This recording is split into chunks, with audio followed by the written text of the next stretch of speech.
gentle souls, hello one and all.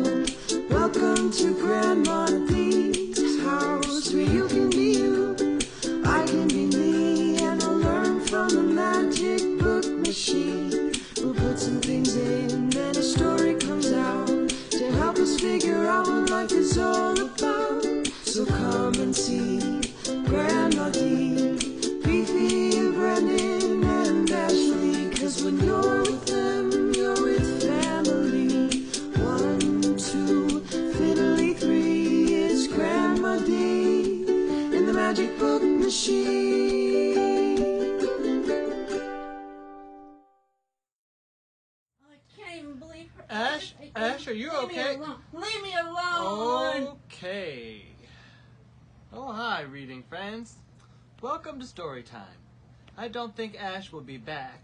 They are super upset. Hi, y'all. It's me, Fifi LaFontaine. How y'all doing? Who's ready for a super fun story time? Oh, Brandon. What on earth is the matter, Shug? You wouldn't understand. Well, then help me. Help us understand, 'cause right now you look a little bummed out there, friend. Okay, Fifi. See, reading friends, the neighbor friend upset Ash when they said what they said. And that really hurt Ash's feelings. Well, Brandon, tell me what exactly happened then, Shug. The neighbor lady from down the street, Yeah? Miss Lily, Uh-huh. just Skyped in to talk to Grandma D to check on her. Oh, well, that's great. She's been a neighbor for a long time. Yeah. Ash answered the Skype call and took the laptop into Grandma, and the neighbor lady came up on the screen. Oh. Yeah. Ash said, "Hi, Miss Lily." And Miss Lily acted like she didn't know who Ash was. Really? Yeah. Oh. And she said, "Who am I talking to?" And Ash said, "It's me, Ash." Oh, I see. So... And Miss Lily said, "Oh, Ashley, I thought it was a little boy with that baseball cap on, sweetie. Is your Grammy home?" Oh, no. Oh, yes. This was like the time at the park with the bathroom. Oh, Grandma D would tell us not to just assume. All people look different. Assume? It means to think it might be true. Huh? Remember last Halloween? See, reading friends, last year, Brandon got lost because he followed a woman in the red wig. Because from a distance, he thought she was Grandma in the red wig. But when you went up close to get more tickets, what happened? It wasn't Grandma. Oh, right. So, reading friends, just 'cause that lady Brandon followed was dressed like Grandma, he assumed it was Grandma. Oh, I see. So just like now when the neighbor lady thought Ash was a girl 'cause they have long hair. Right. Exactly. Say, reading friends, I think I know a special book that might help us sort some of this out. Jacob's Room to Choose by Sara and Ian Hoffman. Illustrated by Chris Case. The carpet was warm. The bunnies were funny. Jacob and Sophie loved library time.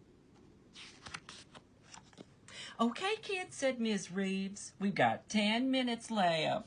Does anyone need to use the bathroom before we head back to class? Jacob and Sophie raised their hands. They stopped outside the bathroom doors. Do you think it's okay? Said Sophie. I don't know, said Jacob. Sophie walked through the door. Jacob took a deep breath and walked through the other. Two boys were at the sinks. They stared at Jacob standing in the doorway. Jacob knew what that look meant. He turned and ran out. Jacob stood in the hall, his heart pounding. Just then Sophie ran out of her bathroom. It was hard for Jacob to talk. Did you get chased out? Sophie nodded.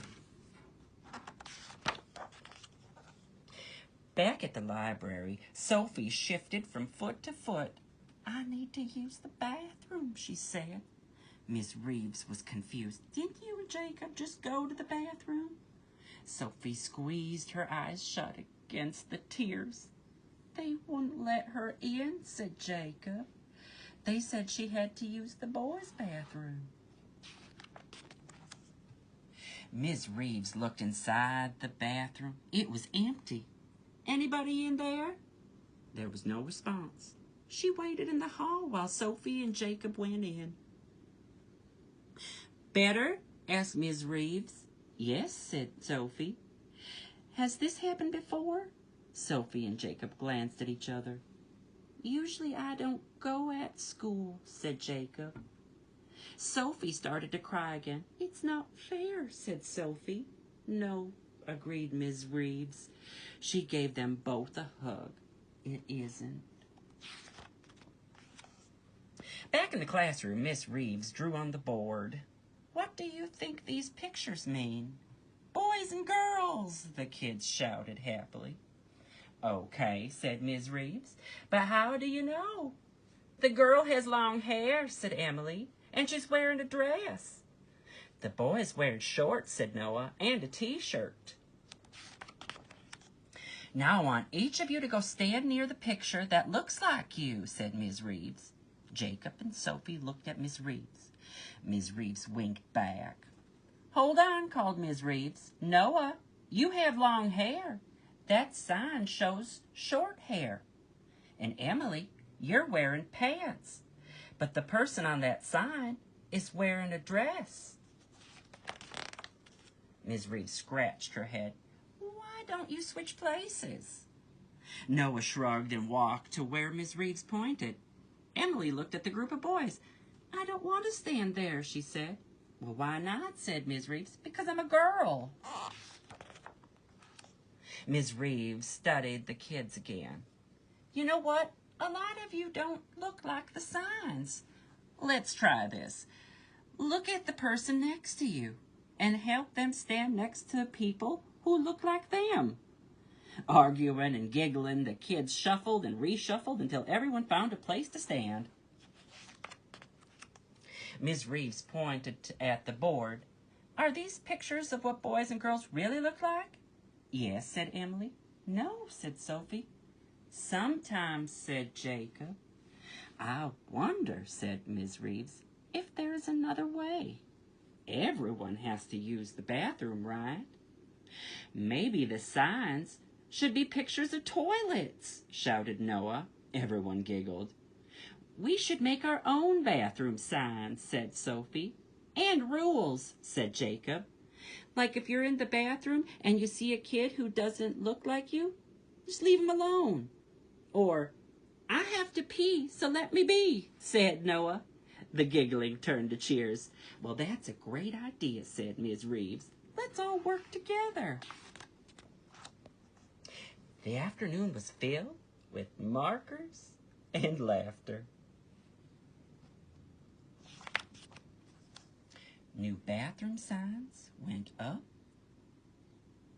The bunny signs were funny.